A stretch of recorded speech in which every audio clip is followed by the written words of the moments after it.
عالمی اتحاد اہل سنت کا مقصد کیا ہے، ہمارے ادارت النعمان کا مطلب کیا ہے؟ میں یہ وضاحت اس لیے کرتا ہوں، کبھی لوگوں کو شبہ پڑ جاتا ہے بھئی مرکز تو موجود ہے، انہوں نے کون سا مرکز بنا لیا، شب جمعہ تو ہوتی ہے، یہ کیا کریں گے، یہ تو مقابلے میں تحریک آ گئی ہے۔ اور میں نے کہا بھئی مقابلے میں نہیں، آپ کے ذمہ لانا ہے، ہمارے ذمہ بچانا ہے۔ آپ کے ذمہ لانا ہے، ہمارے ذمہ امت کو ایمان اعمال پہ لانا بھی ہے، امت کا ایمان و اعمال بچانا بھی ہے۔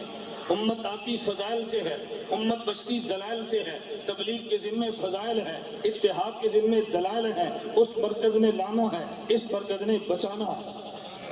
ایک مقابلے میں، ایک مقابلے میں نہ، مقابلے میں نہیں ہے، بات سمجھا کرو۔ میں کبھی ترغیب دیتا ہوں نا، آج ہم گھر کو بیٹھے تو میں نے کہا میری کتابیں پڑھی ہیں، وہ باہر لے لو۔ اب ساتھی کو توجہ کو تعجب ہوتا ہے، اصا کتاب کی کرنی ہے۔ میں نے کبھی گھر میں پھکی رکھی ہوتی ہے، تو بندہ مجھے پیٹ میں درد نہیں، پھکی کیوں رکھی؟ آگے کسی بڑے کام آ ہی سکتی ہے نا۔ میں نے کہا کتابیں رکھو، کسی بڑے تھوڑے کام ہو گیا۔ اچانک تمہارے گھر ایسا مریض آ گیا نا جس کا دماغ ٹھیک نہیں ہے، تو یہ کتاب اس کو دو، کام آئے گی آپ کے انشاءاللہ۔ ایمرجنسی حالات کے لیے ڈسپلین گھر میں ہوتی ہے یا نہیں؟ تو ایمرجنسی کے لیے آدمی ڈسپلین رکھے۔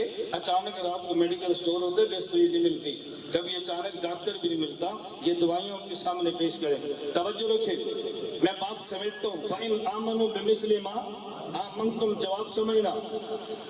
یہ فرمایا ایمان ان جیسا لانا، یہ جیسے کو مثل قرآن نے کہا۔ اس جیسے کا مطلب کیا ہے؟ عربی زبان کے دو لفظ ہیں، ایک ہوتا ہے لفظ کم، ایک ہوتا ہے لفظ کیف۔ توجہ، ایک لفظ کم، ایک لفظ کیف۔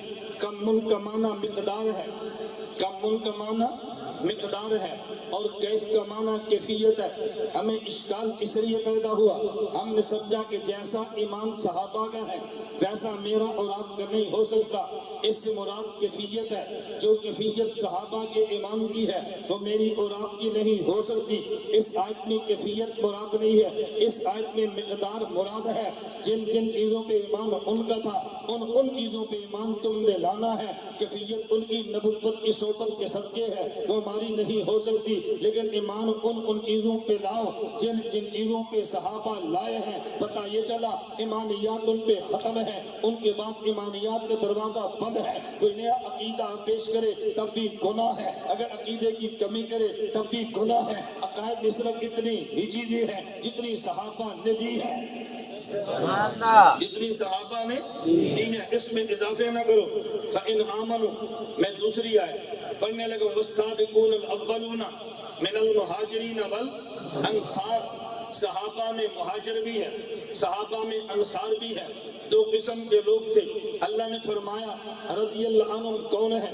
نمبر ایک والسابقون الاولون، نمبر دو فرمایا والانصار، یہ مہاجرین انصار میں ان سے بھی راضی ہوں۔ اس کے بعد فرمایا والذین اتبعوہم بإحسان، جو ان کے نقش قدم پہ چلے میں ان پہ بھی راضی ہوں۔ فإن آمنوا میں بات عقیدے کی ہے، والذین اتبعوہم میں بات ایمان کے بعد مسائل کی ہے۔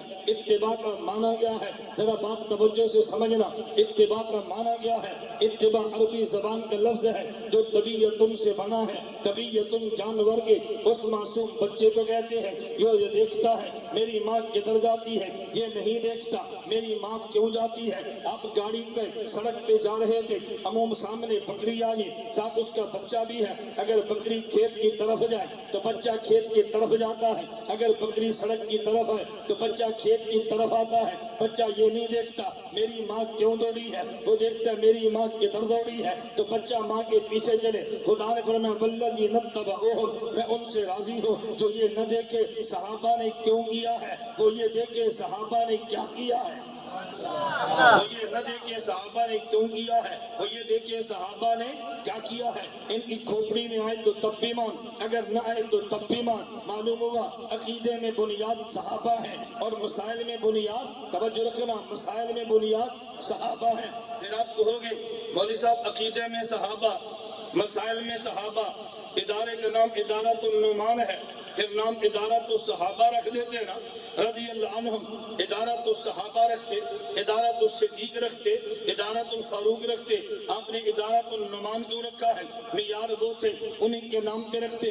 میں نے کہا بات توجہ سے سمجھنا، صحابہ عقیدے میں بھی معیار ہیں، صحابہ مسائل میں بھی معیار ہیں، لیکن ان کی زندگی ایسی بھی ایک جگہ ٹکنے کا کم موقع ملا ہے۔ حضرت صدیق کے خلافت کے یہ جو 2.25 سال ہیں، یہ سارے خلافت کے امور ان کی سنبھالنے میں، امت کو کنٹرول کرنے میں، فتنے مٹانے میں لگے ہیں۔ تحریف کا موقع نہیں ملا۔ فاروق اعظم کی خلافت کا عرصہ کفر کو دبانے میں، اسلام پھیلانے میں لگا ہے۔ عثمان بن عفان کا خلافت کا سارا عرصہ خلافت کو مضبوط کرنے میں، اسلام پھیلانے میں، فتوحات میں لگا ہے۔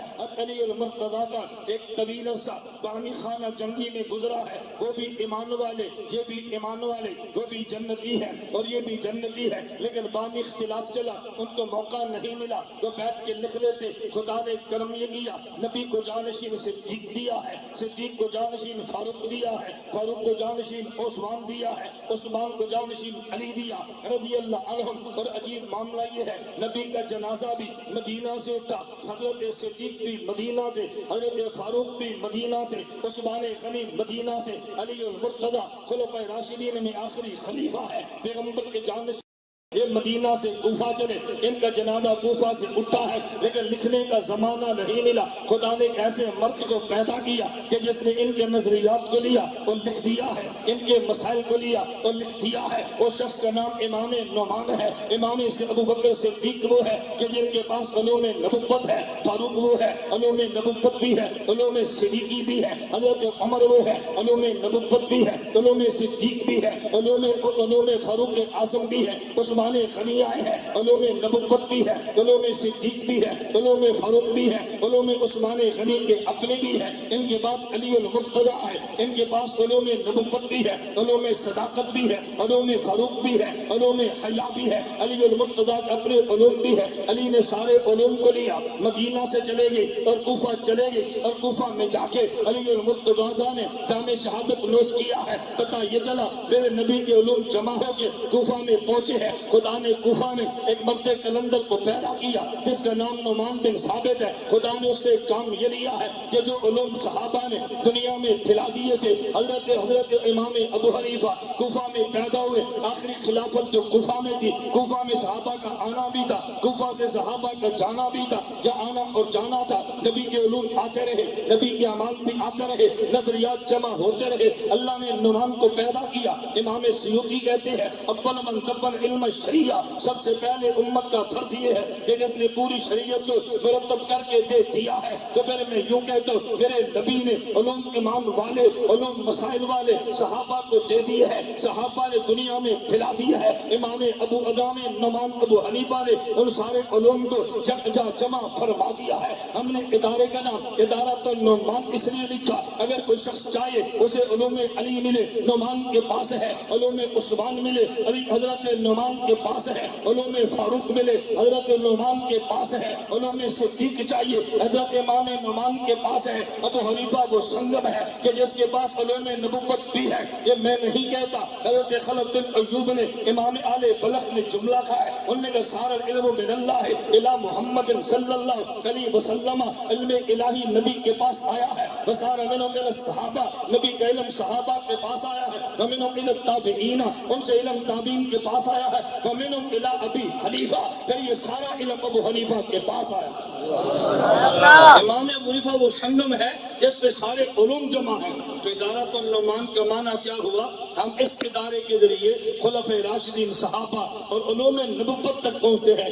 دعا یہ کرو اللہ ہمیں صحابہ والے عقائد بھی دے، اللہ ہمیں صحابہ والے مسائل بھی دے رضی اللہ عنہم۔ تو ہم مسلک کی بات کرتے ہیں اور پلس منہج کی بات کرتے ہیں۔ یہ ہمارے اکابر کا مسلک ہے۔ عقائد اور مسائل کہاں سے لیں گے؟ صحابہ سے۔ اور منہج کیا ہے؟ میں ایک 2 منٹ میں بات سے بیٹھتا ہوں۔ منہج ہمارے کابر کا مزاج کیا ہے؟ توجہ رکھنا، ہمارے کابر کا مزاج کیا ہے؟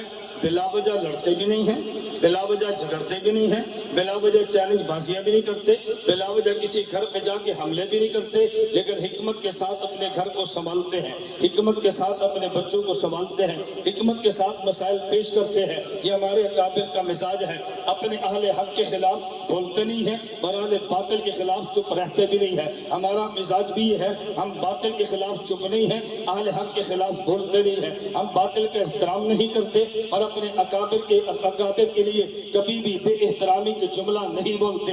دعا یہ کریں اللہ ہمیں اکابر کا مسلک بھی دے، اللہ ہمیں اکابر کا منہج بھی دے۔ وآخر دعوانا ان الحمدللہ رب العالمین۔